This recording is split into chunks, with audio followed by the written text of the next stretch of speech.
এই চ্যানেলের সকল গল্প শুধুমাত্র বিনোদনের উদ্দেশ্যে। শিমুলতলা শ্মশানের কালরক্ত বিভীষিকা। প্রথম পর্ব। নীল পাহাড়ের গুহার ভিতর তখন গভীর রাত। বাইরে ঝড়ো হাওয়ার শব্দ, দূরে কোথাও শিয়ালের হাহাকার, আর গুহার মুখে জ্বলতে থাকা ধুনির আগুনে লাল আভা পড়েছে পাথরের দেয়ালে। ত্রিশূল হাতে ধ্যানে বসেছিলেন মহান তান্ত্রিক রুদ্রেশ্বর। তাঁর দুই শিষ্য উমাশঙ্কর ও চণ্ডীচরণ গুরুদেবের সামনে বসেছিল। হঠাৎ উমাশঙ্কর বলল, গুরুদেব, আপনার জীবনের সবচেয়ে ভয়ঙ্কর অভিজ্ঞতা কোনটি ছিল? চণ্ডীচরণও কৌতূহলী হয়ে বলল, হ্যাঁ গুরুদেব, এমন কোনো বিভীষিকার কথা বলুন যার কথা মনে পড়লেই আজও আপনার শরীর শিউরে ওঠে। রুদ্রেশ্বর ধীরে ধীরে চোখ খুললেন। ধুনির আগুনের দিকে কিছুক্ষণ তাকিয়ে রইলেন। তারপর গভীর কণ্ঠে বললেন, আমার জীবনে অসংখ্য পিশাচ, প্রেত, ব্রহ্মদৈত্য আর অপদেবতার সঙ্গে যুদ্ধ হয়েছে, কিন্তু তাদের মধ্যে সবচেয়ে ভয়ঙ্কর ছিল এক অভিশপ্ত শক্তি। তার নাম ছিল কালরক্ত বিভীষিকা। নামটি উচ্চারণ করতেই যেন গুহার ভেতরের বাতাস ভারী হয়ে উঠল। চণ্ডীচরণ কাঁপা গলায় বলল, কালরক্ত বিভীষিকা? রুদ্রেশ্বর মাথা নাড়লেন। হ্যাঁ, এমন এক পিশাচ যে মানুষ হত্যা করে শুধু শক্তি বাড়াত না, মানুষের স্মৃতি চুরি করেও নিজের ক্ষমতা বৃদ্ধি করত। উমাশঙ্কর বিস্ময়ে বলল, স্মৃতি চুরি? হ্যাঁ, যে মানুষ তার শিকার হতো সে নিজের নাম, পরিবার, অতীত সব ভুলে যেত। তারপর ধীরে ধীরে আত্মাহীন এক খোলসে পরিণত হতো। ধুনির আগুন হঠাৎ দপ করে জ্বলে উঠল। রুদ্রেশ্বর বলতে শুরু করলেন, শিমুলপুর গ্রামের অশুভ সূচনা। আজ থেকে বহু বছর আগে ঘন বন আর নদী ঘেরা এক প্রাচীন গ্রামের নাম ছিল শিমুলপুর। গ্রামের পশ্চিম প্রান্তে ছিল এক ভয়ঙ্কর শ্মশান, শিমুলতলা শ্মশান। শ্মশানের মাঝখানে দাঁড়িয়েছিল এক অতিকায় শিমুল গাছ। লোককথায় প্রচলিত ছিল সেই গাছের বয়স ৫ বছরেরও বেশি। গ্রামের প্রবীণরা বলত, মধ্যরাতে গাছটি রক্ত ঝরায়, কিন্তু কেউ বিশ্বাস করত না। একদিন থেকে অদ্ভুত ঘটনা শুরু হল। মানুষ নিখোঁজ হতে লাগল। প্রথমে একজন, তারপর দুজন, তারপর ৫ জন। যারা ফিরে আসত তারা নিজেদের নাম পর্যন্ত বলতে পারত না। একজন বৃদ্ধ নিজের ছেলেকে চিনতে পারেনি। একজন মা নিজের সন্তানকে ভুলে গিয়েছিল। আরেকজন যুবক শুধু একটি কথাই বারবার বলছিল, লাল চোখ, লাল চোখ, সে আসছে। তারপর পাগলের মতো হাসতে শুরু করেছিল। পুরো গ্রামে আতঙ্ক ছড়িয়ে পড়ল। গ্রামের জমিদার ছিলেন মহেন্দ্রনারায়ণ রায়। এক রাতে তিনি নিজের প্রাসাদের বারান্দায় দাঁড়িয়েছিলেন। হঠাৎ দেখলেন, দূরে শিমুলতলা শ্মশানের দিক থেকে লাল কুয়াশা উঠে আসছে। কুয়াশার মধ্যে শত শত মানুষের ছায়া হাঁটছে, কিন্তু তাদের কারও মাথা নেই। মহেন্দ্রনারায়ণ ভয়ে কাঁপতে লাগলেন। পরদিন সকালে তিনি লোক পাঠালেন, কিন্তু যারা গিয়েছিল তারা আর ফিরে এলো না। অবশেষে গ্রামের মানুষ নীল পাহাড়ে এসে রুদ্রেশ্বরের সাহায্য চাইল। সব কথা শুনে রুদ্রেশ্বর বুঝলেন, এটি সাধারণ কোনো পিশাচের কাজ নয়।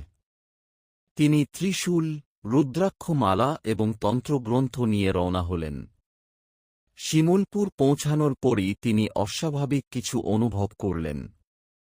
পুরো গ্রামের চারপাশে অদৃশ্য কালো শক্তির আবরণ। যেন কোনো অদেখা শক্তি সবাইকে পর্যবেক্ষণ করছে। সেই রাতেই রুদ্রেশ্বর শ্মশানের দিকে গেলেন। আর সেখানে যা দেখলেন তা তাঁর জীবনের সবচেয়ে ভয়ঙ্কর দৃশ্যগুলোর একটি। মধ্যরাত, চারপাশে ঘন কুয়াশা।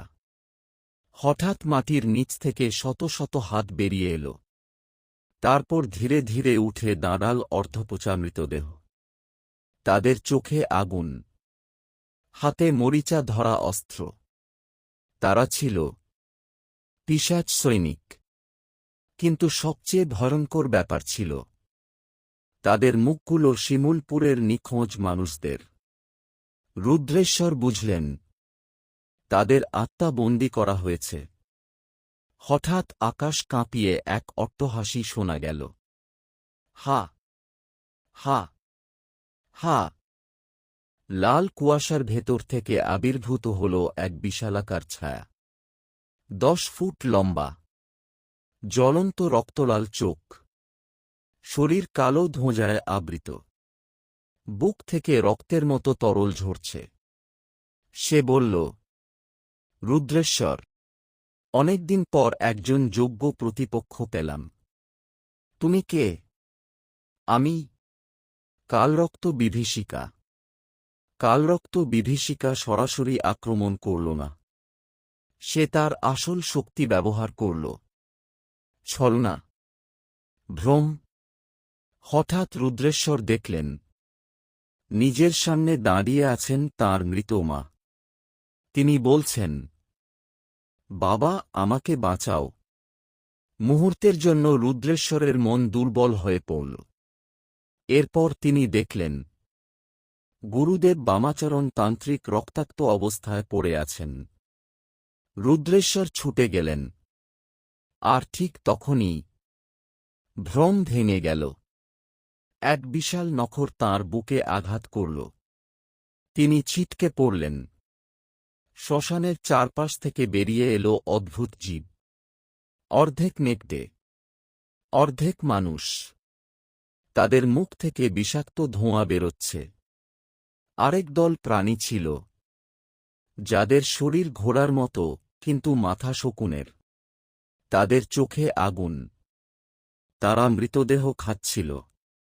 উমাশঙ্কর অবাক হয়ে জিজ্ঞেস করল, গুরুদেব, সত্যি এমন জীব ছিল?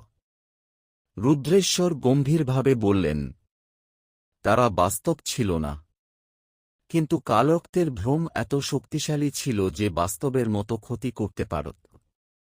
রুদ্রেশ্বর ত্রিশূল উঁচিয়ে মন্ত্রপাঠ শুরু করলেন। শক্তিশালী অগ্নিচক্র সৃষ্টি হল।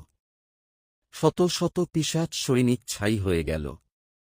কিন্তু কালরক্ত বিভীষিকা হাসতে লাগল। সে নিহত সৈনিকদের আত্মা আবার ফিরিয়ে আনল।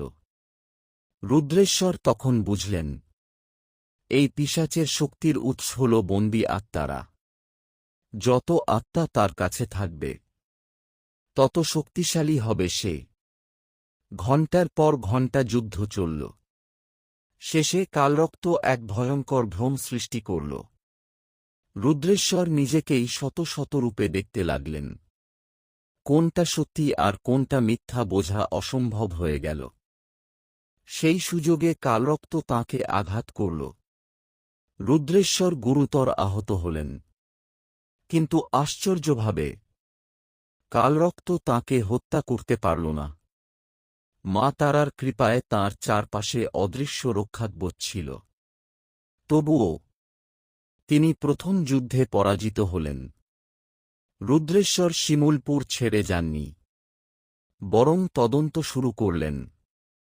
এক রাতে শিমুল গাছের নিচে খনন করতে গিয়ে তিনি পেলেন একটি প্রাচীন তাম্রলিপি। তাতে লেখা ছিল, শত শত বছর আগে এক নিষ্ঠুর তান্ত্রিক নিষিদ্ধ তন্ত্র সাধনা করেছিল। সে হাজার মানুষের স্মৃতি ও আত্মা ব্যবহার করে এক পিশাচ সৃষ্টি করেছিল। সেই পিশাচই কালরক্ত বিভীষিকা। কিন্তু তাকে সম্পূর্ণ ধ্বংস করা সম্ভব হয়নি। শুধু বন্দী করা হয়েছিল, এবং সেই বন্দী শক্তি আবার জেগে উঠেছে। এক রাতে ধ্যানে বসে রুদ্রেশ্বর সাহায্য প্রার্থনা করলেন। হঠাৎ চারপাশ আলোকিত হয়ে উঠল। আবির্ভূত হলেন তাঁর গুরু, মহান বামাচরণ তান্ত্রিক। গুরুদেব বললেন, কালরক্তকে সাধারণ শক্তিতে হারানো যাবে না। তাহলে কি করতে হবে গুরুদেব? বন্দী আত্মাদের মুক্ত করতে হবে। তবেই তার শক্তি দুর্বল হবে। রুদ্রেশ্বর 7 রাত ধরে বিশেষ সাধনা করলেন। মা তারার মন্দিরে যজ্ঞ করলেন। হাজার মন্ত্র জপ করলেন। তারপর অমাবস্যার রাত, যে রাতে কালরক্ত সবচেয়ে শক্তিশালী হয়, সেই রাতেই শুরু হল চূড়ান্ত যুদ্ধ। আকাশ কালো হয়ে গেল। বিদ্যুৎ চমকাতে লাগল। শিমুলতলা শ্মশান কাঁপতে শুরু করল। কালরক্ত বিভীষিকা আবার আবির্ভূত হল। এবার তার সঙ্গে হাজার হাজার পিশাচ সৈনিক।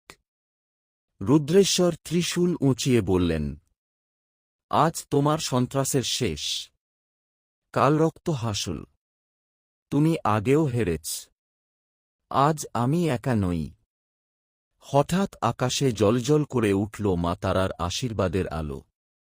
আর সেই আলোর মধ্য থেকে গুরুদেব বামাচরণের আত্মিক শক্তি প্রকাশ পেল। রুদ্রেশ্বর এক বিরাট মন্ত্র উচ্চারণ করলেন। শিমুল গাছ ফেটে গেল।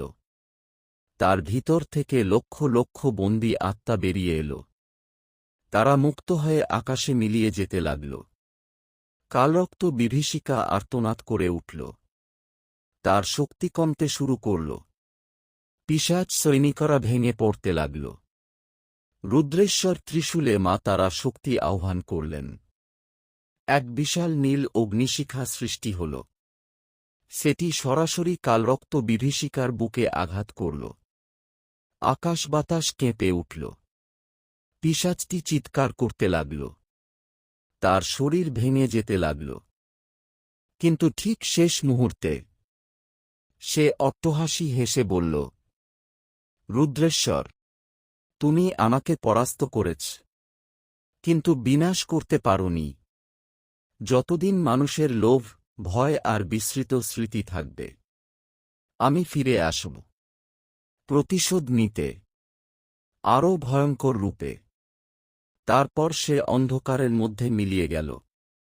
সমাপ্তি নাকি নতুন শুরু? শিমুলপুর আবার শান্ত হল। মানুষ তাদের স্মৃতি ফিরে পেল। শিমুলতলা শ্মশানের অভিশাপ আপাতত শেষ হল। কিন্তু রুদ্রেশ্বর জানতেন, কালরক্ত বিভীষিকা সম্পূর্ণ ধ্বংস হয়নি। সে কোথাও লুকিয়ে আছে, শক্তি সঞ্চয় করছে, সঠিক সময়ের অপেক্ষায়। রুদ্রেশ্বর গল্প শেষ করতেই গুহার বাইরে হঠাৎ বজ্রপাত হল। উমাশঙ্কর ও চণ্ডীচরণ নিঃশব্দে বসে রইল। চণ্ডীচরণ ফিসফিস করে বলল, গুরুদেব। তারপর? রুদ্রেশ্বর ধীরে ধীরে বললেন, তারপর যা ঘটেছিল তা আরও ভয়ঙ্কর। কারণ কালরক্ত বিভীষিকা সত্যিই ফিরে এসেছিল। এবং তখন তার সঙ্গে ছিল এমন এক অন্ধকার শক্তি, যার নাম শুনলেও সাধকদের হৃদয় কেঁপে ওঠে। ধুনির আগুন হঠাৎ নিভে গেল। গুহার ভেতর ঘন অন্ধকার নেমে এল। রুদ্রেশ্বরের কণ্ঠ ভেসে এল, সেই কাহিনী শুনবে শিমুলতলা শ্মশানের কালরক্ত বিভীষিকা, দ্বিতীয় পর্বে। প্রথম পর্ব সমাপ্ত। Like and subscribe your new Bengali horror audio story channel and press the bell icon. Thank you for watching.